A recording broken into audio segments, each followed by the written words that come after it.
ֆիզիկական եւ հոգեկան առողջության հիմքում բժշկական գրագիտությունն է։ Ես առողջ եմ, երբ տեղեկացված եմ։ Ողջույն բոլոր նրանց, ովքեր հենց նոր են միացել մեզ, Հանրային ռադիոյի ուղիղ եթերում ենք, ես առողջ եմ հաղորդման շրջանակում, առաջիկա 30 րոպեներին ձեզ հետ կլինեմ ես, Լուսի Քոչարյանը, եւ հիշեցնեմ այն տարբերակները, որով կարող եք մեզ հետևել, դրանք են armradio.am կայքի on-line ռեժիմը, տեսագրություն, ձայնագրությունները տեղադրվում են նույն կայքում, ես առողջ եմ բաժնում, եւ միացեք մեզ Facebook-յան հարթակում, հայատար գրված Հայաստանի Հանրային ռադիո Facebook-յան էջում եւ կկարողանաք մեզ դիտել live stream-ի տարբերակով մեկնաբանությունները բաց են, կարող եք հարցեր եւ դիտարկումներ թողնել, իսկ ես ներկայացնեմ այսօրվա շատ կարևոր թեմայով, ում հետ ենք զրուցելու Ֆանարջյանի անվան ուռուցքաբանության ազգային կենտրոնի օնկոուրոլոգիական բաժնի ղեկավար, բժիշկ ուրոլոգ Վարդան Առաքելյան, բարև ձեզ բժիշկ։ Բարև ձեզ։ Շնորհակալություն հյուրընկալվելու համար։ Մենք այսօր խոսելու ենք մայիս ամսի մասին որպես միզապարկի քաղցկեղի իրազեկման ամիս, փորձենք հասկանալ այս տեսակի քաղցկեղի տարածվածությունը, հիմնական ախտանշանները, ախտորոշման մեթոդները, հետազոտության տարբերակները, իհարկե ինչ բուժում է առաջարկում այսօր ուռուցքաբանությունը, մասնավորապես Հայաստանում ինչ է հասանելի, ինչպիսին է դրա արդյունավետությունը բուժման տարբեր տեսակների եւ իհարկե վաղ ախտորոշման կարեւորության մասին էլ կխոսենք, ահա սա է լինելու մեր օրակարգում, հարգելի ունկնդիրներ, կարծում եմ թեման շատ կարեւոր է Հայաստանի համար, քաղցկեղի բոլոր տեսակներին անդրադառնալը միշտ արդիական է, ցավոք սրտի, իհարկե, բայց այս պահին ունենք այնինչ ունենք, այնպես որ բաց մի թողեք եւ դարձեք էլ ավելի գրագետ, ավելի իրազեկված միզապարկի քաղցկեղի վերաբերյալ։ Եվ այսպես սկսենք հենց ամենասկզբից, ինչ տեղ է զբաղեցնում, երևի, եթե այդպես կարելի է ասել, ըստ վտանգավորության, ըստ ագրեսիվության, զարգացման ընթացքի միզապարկի քաղցկեղը, որ հորիզոն է կանում է։ Շնորհակալ եմ հրավերի համար։ Միզապարկի քաղցկեղը նախ երկու բառով ասենք, ինչ է իրենից ներկայացնում։ Միզապարկի քաղցկեղը դա միզապարկի լորձաթաղանթը կազմող անցումային էպիթելի կամ այլ կերպ ասած ուռոթելի բջիջներից առաջացող չարորակ գոյացություն է զանազան քաղցկեղածին գործոնների ազդեցության տակ։ Տարածվածությունը ամբողջ աշխարհում ուռուցքային հիվանդությունների կառուցվածքում միզապարկի քաղցկեղը զբաղեցնում է 7-րդ տեղը արական բժշկության շրջանում եւ 10-րդ տեղը երկու սեռերի հաշվարկով։ Հիվանդացության ցուցանիշը 100,000 բնակչի հաշվով, արական բնակչի 100,000 արական բնակչի հաշվով կազմում է 9.5, իսկ իքական բնակչության հաշվով կազմում է 2.4։ Ինչով է պայմանավորված արական սեռի մոտ, կարծես թե ավելի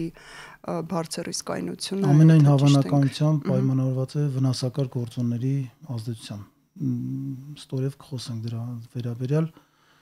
մի քանի խոսք Հայաստանի Հանրապետությունում իրադրության վերաբերյալ եւ աշխարհում օնկոուրոլոգիական, այսինքն միզասեռական համակարգի չարորակ նորագոյացությունների շարքում միզապարկի քաղցկեղը զբաղեցնում է երկրորդ տեղը, զիջելով շագանակագեղձի քաղցկեղին։ Հայաստանի Հանրապետությունում ուռուցքաբանության ազգային կենտրոնում գործող քաղցկեղային ռեգիստրի տվյալներով միզապարկի քաղցկեղը զբաղեցնում է առաջին տեղը միզասեռական համակարգի չարորակ նորագոյացությունների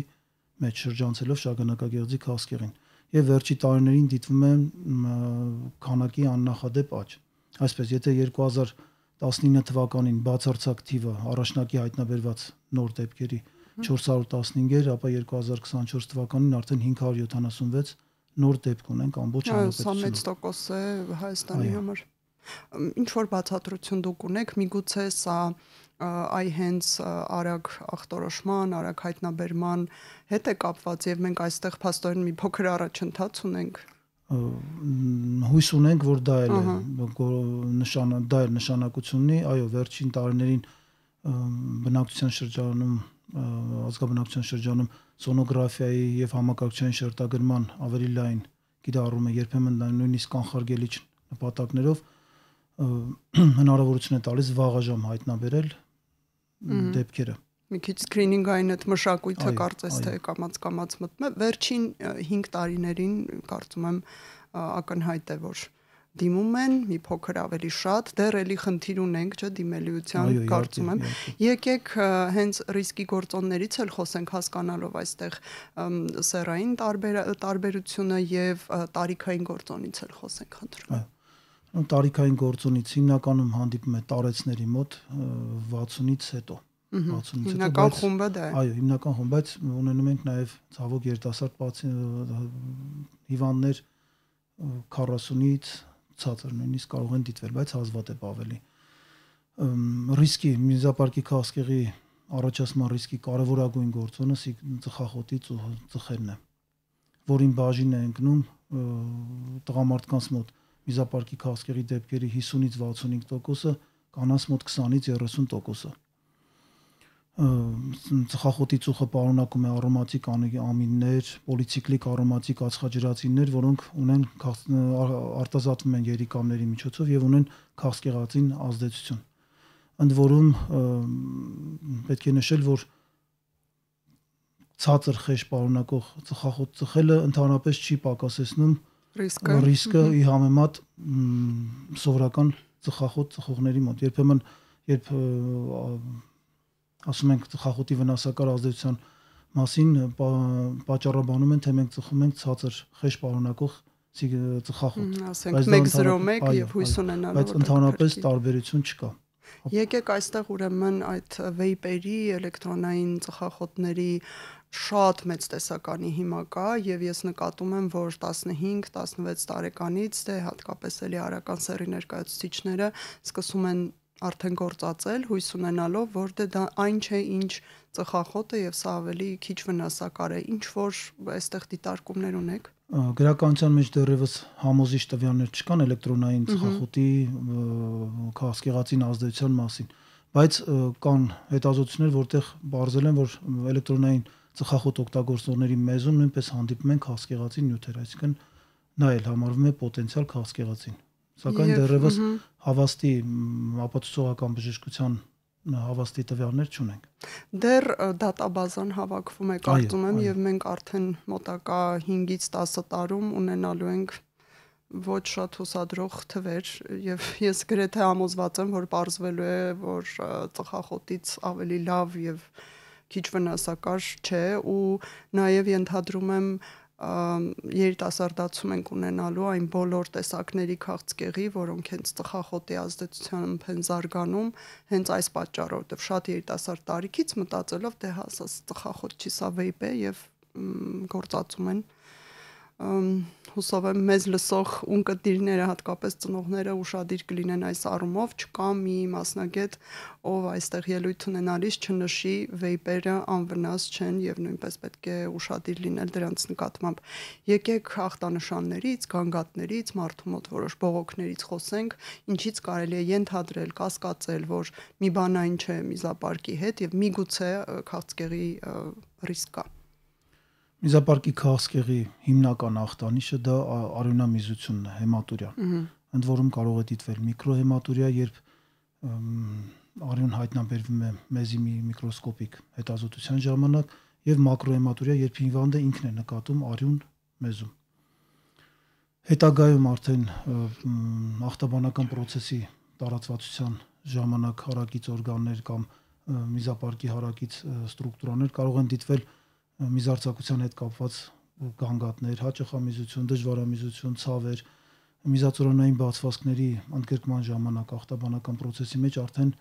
վերին միզուղիներից, երիկամներից, միզածորաններից մեզի արտահոսքի խանգարման նշաններ։ Գոտկային շրջանի ցավ, ինֆեկցիայի միանալու դեպքում ջերմություն, տենդ, դող եւ այլ գանգատներ։ Իսկ քողարկված շրջանը երկար է, ես ուզում եմ հասկանալ, այստեղ բաց թողելը հավանական է, թե ոչ, որ մարդը այդ միկրոքանակը մեզի մեջ արյան չնկատի ու ամիսներով ապրի այդպես։ Հնարավոր է, բայց մակրոհեմատուրիայի առկայության դեպքում խորհուրդ ենք տալիս անմիջապես դիմել մասնագետի, հետազոտվել, որպեսզի վաղաժամ հայտնաբերենք միզապարկի քաղցկեղը։ Ստորև կնշենք ինչու է անհրաժեշտ վաղաժամ հայտնաբերումը։ Այո, դրան անպայման առանձին կանդրադառնանք, առանձին ուղղորդմամբ եւ հարցել ունենք, ես միշտ լսարանին ներկայացնում եմ ինչ թեմայով ենք խոսելու, հարց ունենք արդյոք միզապարկի քաղցկեղը ազդում է նաեւ սեռական ֆունկցիոնալության վրա, հատկապես տղամարդկանց դեպքում եւ արդյոք դա էլ կարող է կասկած առաջացնել։ Անմիջապես կապ սեռական ֆունկցիայի հետ չկա, բայց բարձի թողի դեպքերում կամ ախտաբանական process-ի ավելի խորանալու դեպքում, եթե process-ի մեջ ընդգրկվի շագանակագեղձը, հնարավոր են նաև նմանատիպ գանգատներ։ Երրորդ, չորրորդ փուլերում ինչ է կատարվում, որոնք առավել վտանգավոր են եւ իհարկե լիարժեք բուժման հնարավորությունը գնալով պակասում է։ Այդ ձեր նշած ախտանշաններից որոնք են հենց այդ վերջին փուլերի նկարագրերը։ Միզապարկի քաղցկեղը առաջանալով լորձաթաղանթի ժամանակի ընթացքում չափերով մեծանալով կարող է ներաճել նաև միզապարկի պատի մյուս շերտերի մեջ, մկանային, մակերեսային խորանից եւ այնուհետեւ նաև հարմիզապարկային ճարպաբջջանք, իսկ ավելի բարձի թողի դեպքերում նաև տարածվի հարակից օրգանների վրա, կոնքի պատեր, շագանակագեղձ, կանանց մոտ կանացի սեռական օրգաններ եւ բնականաբար գանգատները կապված կլինեն արդեն համապատասխան օրգանների ախտարվածության հետ։ Բարձի թողի դեպքերում, երբ որ կարող են լինել նաև հեռավոր մետաստազներ, արդեն գանգատները կարող են կապված լինել նաև տվյալ օրգանների ախտարման հետ։ Մասնավորապես ոսկրային համակարգի ախտարվածության դեպքում կավելանան ի հայտ կգան ոսկրային ցավեր, կոնքում, ողոնաշարի գոտկային հատվածում։ Ագրեսիվ զարգացող տեսակ է սա, թե ոչ այնքան։ Մակերեսային քաղցկեղը բավական երկար ժամանակ կարող է մնալ հենց միզապարկի սահմաններում եւ հեռավոր մետաստազներ չունենալ, ինչը թույլ է տալիս բավական հաջողությամբ բավական շատ մեծ հիվանդների լրիվ ապակինում։ Նախկինում կիրառվում էր մակերեսային քաղցկեղ տերմինը, ներկայումս կիրառվում է, եթե միզապարկի քաղցկեղը սահմանափակված է լորձաթաղանթով կամ ենթալորձային շերտով, անվանում են մկան ոչ ինվազիվ քաղցկեղ, եւ եթե արդեն տարածված է մկանային շերտում, արդեն համարվում է մկան ինվազիվ քաղցկեղ։ Ինչու է այս բաժանումը կարևոր, որտեղ մկան ոչ ինվազիվ քաղցկեղի ժամանակ մենք հիմնականում ընտրում ենք օրգանապահպան տարբերակը, այսինքն հիվանդը մնում է իր միզապարկով, կյանքի որակի տուժում չի լինում։ Իսկ մկան ինվազիվ քաղցկեղի ժամանակ արդեն մեծ տոկոս հավանականությամբ գործ ենք ունենում օրգանը հեռացնող վիրահատության հետ, բերելով կյանքի որակի վատացման բարդություններ եւ բարդությունների։ Եկեք այժմ անդրադառնանք հետազոտություններին, կարծում եմ, եթե մենք խրախուսում ենք վաղ դիմելը, գանգատների ախտանշանների դեպքում անպայման ստուգվելը, մեզ ունկնդրողներին անպայման կհետաքրքրի, թե ինչ գործիքային եւ ոչ գործիքային հետազոտություններ են նշանակվում, ինչ է պետք անել եւ ինչ է ցուցված հայտնաբերելու համար միզապարկի քաղցկեղը։ Կարելի է սկսել ոչ ինվազիվ եւ ոչ շատ դժվարամատչելի հետազոտությունից, ուլտրաձայնային հետազոտությունից, սոնոգրաֆիայից, որը բավական մեծ զգայունություն եւ սպეციფიკություն ունի հայտնաբերելու համար, ինչպես միզապարկի գոյացումը, այնպես էլ վերին միծուղիների վիճակը, որտեղ երբեմն առաջանում են գոյացություններ, շարունակ նորագոյացություններ վերին միզուղիներում, երիկամի ավազանում կամ միզածորանում, որոնք հետագայում ունենում են իմպլանտացիոն մետաստազ միզապարկում, եւ միզապարկի քաղցկեղը հանդիսանում է վերին միզուղիների գոյացության, այսպես ասած, շարունակությունը, այո։ Եվ սոնոգրաֆիան այս ամենի պատկերը կարող է տալ։ Այո, կնպաստի հայտնաբերելուն։ Հետագայում իհարկե հիվանդության փուլը ճշտելու նպատակով, այսինքն պարզելու դա մկան ոչ ինվազիվ քաղցկեղ, եթե մկան ինվազիվ քաղցկեղ, իհարկե արդեն լրացնում են մյուս հետազոտությունները, մասնավորապես համակարգչային շերտագրումը ներերակային կոնտրաստավորմամբ, այսպես ասված կատե ուրոգրաֆիան, որը թույլ է տալիս պարզել ինչպես վերին միզուղիների վիճակը, այնպես էլ միզապարկում գոյացության արկայությունը, գոյացությունների քանակը, կարևոր ստրուկտուրաների ընդգրկումը, միզածորանային բացվածքների ընդգրկումը process-ի մեջ, մագնիսառեզոնանսային տոմոգրաֆիան նույնպես մեծ նշանակություն ունի միզապարկի քաղցկեղի հայտնաբերման համար եւ փուլավորման մեջ, բավական մեծ տոկոս հավանականությամբ կարող է պարզել, դա արդեն մկանի մեջ անցած process է, թե դեռևս գտնվում է լորձաթաղանթի կամ ենթալորձային շերտի մակարդակով։ Բժիշկ փաստորեն ՀՏ-ն եւ MRT-ն չեն փոխարինում, այլ փոխլրացնում են իրար։ Միգուցե երկուսն էլ անհրաժեշտ լինի, հա, նշանակել։ Այո, երկուսն էլ մեկը մյուսին լրացնում են։ Իրենց մասով վիզուալիզացիա են ապահովում։ Վերջին տարիներին արդեն մեր հանրապետությունում են ներդրվել նաև պետկատե ասածը, որը թույլ է տալիս բավական մեծ ինֆորմացիա ունենալ մասնավորապես ավշահանգույցներում ուռուցքային process-ի արկայության մասին, ախտարվածության մասին, հետագա բուժման տակտիկան ավելի ճշտելու նպատակով։ Իդեպ, քանզի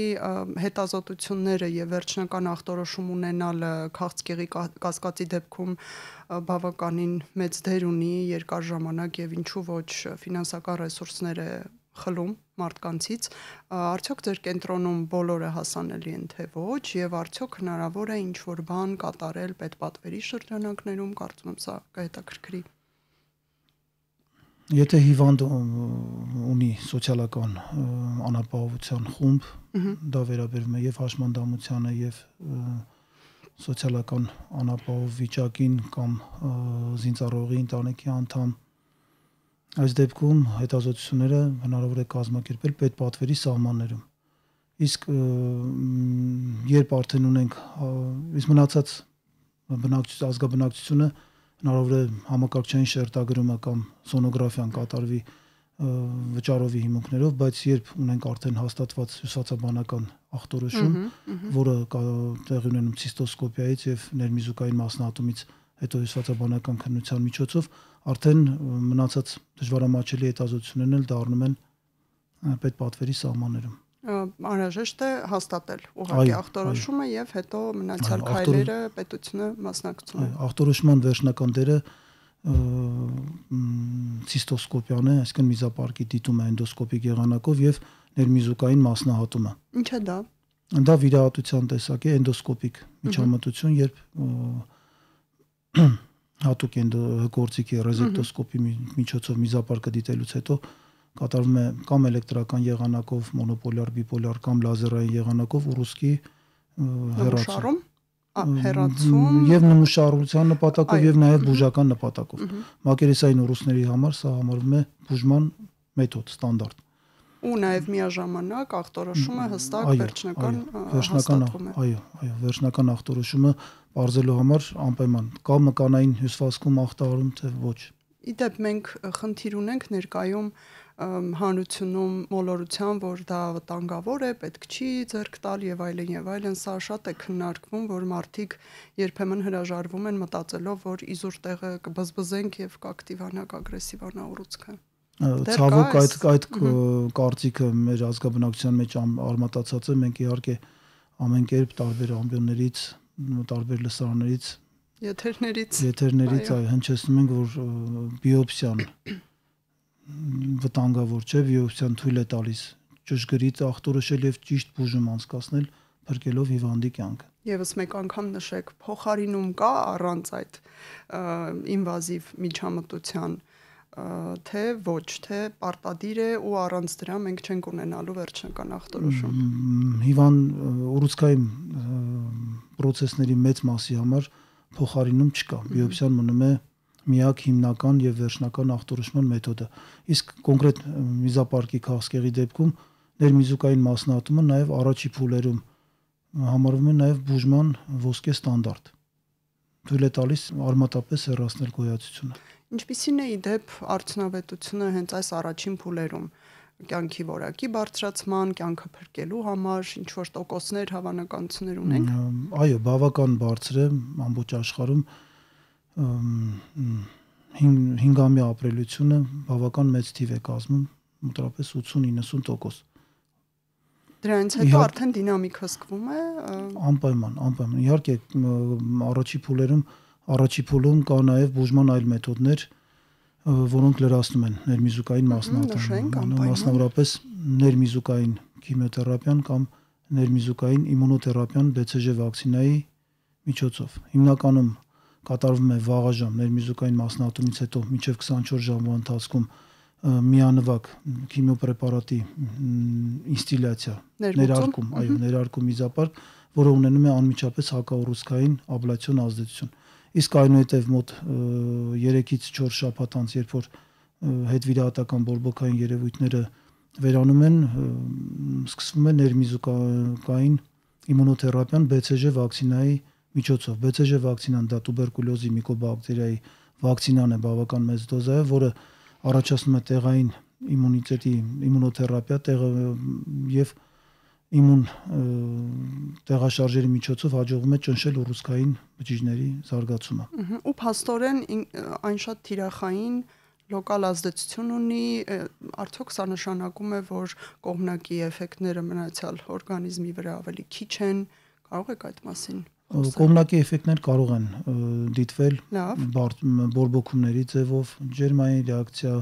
ցիստիտային երևույթներ, երբեմն արյունամիզություն, բայց դրանք բոլորը ավելի քիչ են, քան տված մեծ էֆեկտը։ Այդ կապակցությամբ BCG թերապիան անցկացվում է ոչ թե ամեն օր, այլ շաբաթը մեկ անգամ, որպեսզի հասցնի վերականգնել բարդությունները քիչ լինեն։ Սրանք վերաբերում են առաջին երկու թեթև փուլերին, ճիշտ ենք հասկանում։ Միայն առաջին փուլին, T1, TA փուլերին, երբ որ ունենք գործ մկան ոչ ինվազիվ քաղցկեղի ժամանակ։ Լավ, այդ դեպքում խոսենք իհարկե նաև արդեն բարդացած վիճակների մասին, ինչ է ուրոօնկոլոգիան առաջարկում երկրորդ եւ վերջին երկու փուլերի համար։ Մկան ինվազիվ քաղցկեղի ժամանակ արդեն բուժման ստանդարտ է հանդիսանում միզապարկի հեռացումը, արմատական ցիստեկտոմիան, մեզի դերիվացիայի տարբեր եղանակներով, այսինքն երբեմն վիրահատությունից հետո բարակաղիքային ռեզերվուարներ են պատրաստում, այսպես ասած օրթոտոպիկ ռեզերվուար, երբ միզածորանները իմպլանտացնելուց հետո բարակաղիքային իզոլացված սեգմենտը միացնում է միզուկին եւ ունենում ենք գրեթե բնականին մոտ միզարձակում։ Այո, միզարձակում։ Սա արդյունավետություն բարձր ունի, թե ունի արդյունավետություն, բայց ունի նաև վաղաժամ եւ ուշացած բարդությունների մեծ տոկոս։ Այս կապակցությամբ էլ եւս մեկ անգամ շեշտում ենք, որ շատ կարեւոր է վաղաժամ հայտնաբերումը։ Դա թույլ կտա բացի ապաքինումից ունենալ նաև կյանքի բարձր որակ։ Ինչ է արվում 4-րդ փուլում, երբ սովորաբար ասում են վիրահատելի չէ, կարիք չկա, այլևս հնարավոր չէ փրկել ոչ հեռացմամբ, ոչ որևէ այլ ինվազիվ միջամտությամբ։ Երկրորդ փուլից սկսած արդեն մեզ օգնության են գալիս ուռուցքաբանության մյուս ուղղությունները, մասնավորապես քիմիոթերապիան, իմունոթերապիան, ռադիոթերապիան, որոնց համատեղ արդյունավետությունը ավելի է բարձրացնում բուժման շանսերը։ Ուռուցքաբանությունը այսօր մուլտիմոդալ մոտեցում է, այսինքն չկա միայն վիրաբուժություն, կա միայն քիմիոթերապիա եւ ինչպես մեր կենտրոնում, այնպես էլ հանրապետության մյուս կենտրոններում արդեն գործում են ուռուցքային խմբերը, tumor board, անպայման բոլոր հիվանդների դեպքերը քննարկվում են tumor board-ում։ Ովքեր են այդ board-ում մտնում, board-ում մտնում են առաջատար վիրաբույժ, քիմիոթերապևտ, ռադիոթերապևտ, հյուսվածաբան, ճառագայթային ախտորոշման մասնագետ, որոնք միասին համատեղ որ կայացնում են կոնկրետ հիվանդի բուժման պլանը։ Այսինքն յուրաքանչյուր բուժարոյի համար հավաքվում է թիմը, սա իհարկե շատ լայնածավալ եւ խոր աշխատանք է, կարծում եմ, բայց նշենք հավաքվում են, յուրաքանչյուրն իր մասով կարծիք է հայտնում, հա, ինչպես է այդ քննարկումը լինում։ Եվ այստեղ շատ կարող եմ միգուցե բուժարուներին հետաքրքրի հաստատ լինում են հակասություններ, մեկ ասում է, չէ, սա է պետք սկզբում, մյուսը կարող է ասել, ընդհանրապես դա պետք չէ, ինչպես է հարցը լուծվում սովորաբար։ Բոլոր մասնագետները ունենում են տվյալ հիվանդի բազային տվյալները, դիտում են հետազոտության արդյունքները, իհարկե հակասությունները առողջ նորմալ է, իհարկե, առողջ վիճաբանությունները դրանք անհրաժեշտ են կոնսենսուսի հասնելու համար, այսպես ասած։ Օգնության են գալիս նաև միջազգային եւ մեր հանրապետությունում տեղայնացված guidelines-երը, ուղեցույցերը Լավ։ կոնկրետ հիվանդության վերաբերյալ եւ կոնկրետ տվյալ հիվանդի վերաբերյալ ընտրվում է լավագույն մոտեցումը։ Իսկ լինում է, որ տարբերակներ առաջարկվեն բուժարուին եւ ընտրությունը մնա նրա վրա, այդպիսի դեպքեր հնարավոր են։ Այո, Կարող եք անել սա կամ կարող եք ընդհանրապես ոչինչ չանել։ Այո, իհարկե, օրինակ հենց բուժարուների մի մասը կտրականապես հրաժարվում է օրգան հեռացնող վիրահատությունից, արմատական ցիստեկտոմիա։ Սա արդարացված է, թե ոչ այնքան։ Կյանքի որակի տեսակետից ինքը բնականաբար կտուժվի, բայց կյանքը փրկելու համար դա երբեմն լինում է միակ տարբերակը, բայց եթե բուժարուն հրաժարվեց, բնականաբար մենք իրավունք չունենք կամքին հակառակ գնալով։ Դուք այստեղ փաստորեն նաև սոցիալ-հոգեբանական աշխատանք եք կատարում, կրթական, ինչու ոչ, բացատրելու, համոզելու, միգուցե որ ճիշտ է։ Այո, իհարկե։ Մեր կենտրոնում կա նաև հենց սոցիոլոգների եւ հոգեբանների խումբ, որոնք զբաղվում են նման հիվանդների հետ, բացատրում են, կատարում են հոգեբանական աշխատանքներ։ Նաև պալիատիվ ծառայություն կա, չէ՞, ձեզ մոտ իրենք մասնակցում են օրինակ քննարկումներին, որ փուլում իրենք կարող են միջամտել, օգնել։ Պալիատիվ ծառայության դերը մեծ է բարձի թողի հիվանդների վերջին փուլերում հիվանդների օգնություն ցույց տալու, կյանքի որակ ապահովելու հարցում այնտեղ էլ գործում է հոգեբանների եւ սոցիոլոգների խումբ, բավական մեծ թիմ, մեծ արդյունավետությամբ։ Շնորհակալություն, կարևոր է այս մշակույթի ներմուծումը երկրում, ազգային կենտրոններում, կարծում եմ, եւ վերջին 4 րոպեները նվիրենք էլի վաղ դիմելու, վաղ ախտորոշման կարևորությանը, եթե կանխարգելիչ ինչ որ հետազոտություններ կան, որոնք պետք է որոշ ժամանակը մեկ սկսել կատարել, որոշ տարիքից սկսած, խնդրում եմ դա էլ ներկայացնել, դուք գոհ եք դիմելիությունից այս պահին, թե դեռ անելիք կա, սկսենք դրանից։ Ինձ թվում է դեռ անելիք կա, որովհետև եթե աշխարհում մկան ոչ ինվազիվ քաղցկեղը միզապարկի մոտ 75-ից 80% դեպքերն են կազմում, մեր հանրապետությունում ցավոք դեռ 60 մինչև 65%, իսկ մնացածը արդեն կազմում են մկան ինվազիվ եւ ավելի խորը բարձի թողի դեպքերը, 3-4 փուլի դեպքերը։ Այդ կապակցությամբ եւս մի անգամ հորդորում ենք մեր ազգաբնակչությանը նախ գանգատի առաջին նշանը տեսնելուց անմիջապես դիմել բժշկի եւ հետո դիմել ուրոլոգի, թե թերապևտի, կարող են դիմել ուրոլոգի, թերապևտի, կարող են դիմել ռադիոլոգի, հենց սոնոգրաֆիստի։ Լավ։ Կարևորը սկսելն է։ Մի տեղից սկսել, հետո շարունակվի, ահա։ Եվ կան ռիսկի խմբեր, հենց տղամարդկանց մոտ 45-50-ից 50 տարեկանից սկսած մի քանի հետազոտություններ թույլ կտան հայտնաբերել վաղաժամ հայտնաբերել, այո, շատ վաղ հայտնաբերել եւ միզապարկի քաղցկեղը եւ նորից անդրադառնանք շագանակագեղձի քաղցկեղը, որը գնալով ավելի մեծ տարածում է ձեռք բերում։ Մի քանի ոչ դժվարամատչելի հետազոտությունների միջոցով մենք ունենանք բավական լավ արդյունք։ Կնշեք հայ 45-50 պլյուս տղամարդը տարին 1 ինչ հանձնի կամ կես տարին 1։ Որպես ուրոլոգ կարող եմ ասել սոնոգրաֆի քննություն եւ արյան մեջ շագանակագեղձի համար սպეციფიկ պրոստատ սպეციფიկ անտիգենի որոշում։ Սրանք բարդ չեն, հա? Արագ են, այո, արագ են եւ մեզ թույլ կտան։ Այո։ Հուսադրենք էլի, որ այո, հատկապես տղամարդիկ մի քիչ խուսափում են, այդպես չգիտեմ ինչ են անելու, որքան է տևելու, հետո ցավելու է եւ այլն եւ այլն։ Ոչ, այդ երկու հետազոտությունը այնուհետև արդեն մասնագետ ուրոլոգի խորհրդատվությունը, զննումը թույլ կտան հայտնաբերել ռիսկի խմբերը եւ արդեն ավելի խոր հետազոտությունների միջոցով ախտորոշել եւ բուժել։ Իդեպ ձեր նշած հետազոտությունները կասկածներն անպայման ցույց կտան, հա, եւ ավելի մանրակրկիտ հետազոտություն կցուցվի, բաց թողնել այստեղ չի լինի, հա։ Հիմնականում ոչ։ Սոնոգրաֆիան թույլ կտա ուլտրաձայնային հետազոտությունը հայտնաբերել, ընդհանրենք միզապարկում վաղ պապիլար գոյացությունը իսկ շագանակագեղձում չափերի մեծացումը, փոփոխությունները պրոստատ սպეციფიկ անտիգենի միջոցով էլ որը բավական զգայուն եւ սպეციფიկ մարկեր է, արդեն թույլ կտա հայտնաբերել շագանակագեղձի քաղցկեղի հետ կապված ռիսկի խումբ։ Հետագայում արդեն օգնության են գալիս մագնիսառեզոնանսային տոմոգրաֆիան, համակարգչային շերտագրումը, այո, անհրաժեշտության դեպքում բիոպսիան եւ թույլ են տալիս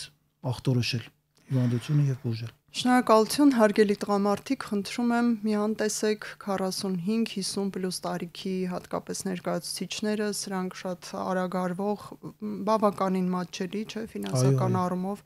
այստեղ աստղաբաշխական թվերի մասին խոսք չկա, խնդրում եմ բաց մի թողեք եւ անպայման անցեք այս չեքափերը։ Նորաձև բառով նշեմ, սկրինինգային հետազոտությունները, կանանց ուշադրությունը եւս գրամում, երբեմն կանայք են ուշադիր ավելի լինում եւ ուղարկում կամ տանում տղամարդկանց, սա եւս տարբերակ է։ Մենք զրուցեցինք Ֆանարջյանի անվան ուռուցքաբանության ազգային կենտրոնի օնկոուրոլոգիական բաժնի ղեկավար, բժիշկ ուրոլոգ Վարդան Առաքելյանի հետ միզապարկի քաղցկեղի ամիսն է, իրազեկման ամիսն է մայիսը, ուշադիր եղեք բոլորին, առողջություն, ցտեսություն։ Ես առողջ եմ, երբ տեղեկացված եմ։